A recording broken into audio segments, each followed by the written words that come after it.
కశ్మీర్ పహల్గాంలో జరిగిన ఉగ్రవాదుల దాడిలో ఏపీ విశాఖపట్నం వాసి చంద్రమౌళిని కాల్చి చంపారు ఉగ్రవాదులు. చంద్రమౌళి 5గురితో కలిసి కశ్మీర్ టూర్కు వెళ్లినట్టు చెప్పారు మృతుడి బంధువులు. 5గురు తప్పించుకున్నారని, చంద్రమౌళి ఆ అవకాశం లేకపోవడంతో వెంటాడి మరీ కాల్చినట్లు చెప్పారు. ఇవాళ రాత్రి వైజాగ్ మృతదేహం చేరుకుంటుందన్నారు. ఎల్లుండి అంత్యక్రియలు జరుగుతాయని చెప్పారు.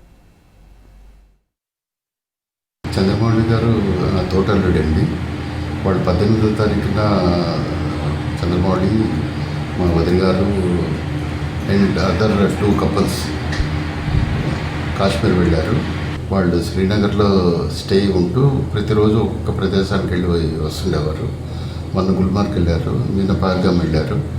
పహల్గాం అరౌండ్ 1:30కి అక్కడ రీచ్ అయిన తర్వాత ఈ టెర్రరిస్టుల అటాక్ జరిగింది.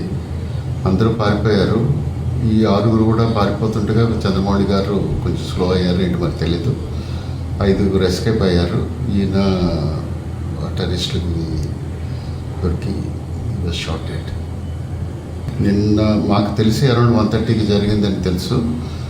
వాళ్ళు మాకు ఇన్ఫర్మేషన్ వచ్చింది నిన్న సాయంత్రం 6:04 వచ్చింది. అంటే మొదట మిస్సింగ్ అయ్యి ఎక్కడికో దారి తప్పారని అనుకున్నాం. రాత్రి అరౌండ్ 1:30కి అక్కడ లోకల్ అడ్మినిస్ట్రేషన్ వాళ్ళు వచ్చి మా వాళ్ళని వచ్చి చూడమని చెప్తే హాస్పిటల్కి వెళ్ళారు. వెళ్ళాక దే ఫౌండ్ ద బాడీ. 12 గంటలకి శ్రీనగర్ నుంచి బయలుదేరిందండి ఫ్లైట్. అది వయా బాంబే అండ్ హైదరాబాద్. ఇక్కడికి రాత్రి 14 నిమిషాలకు చేరుకుంది.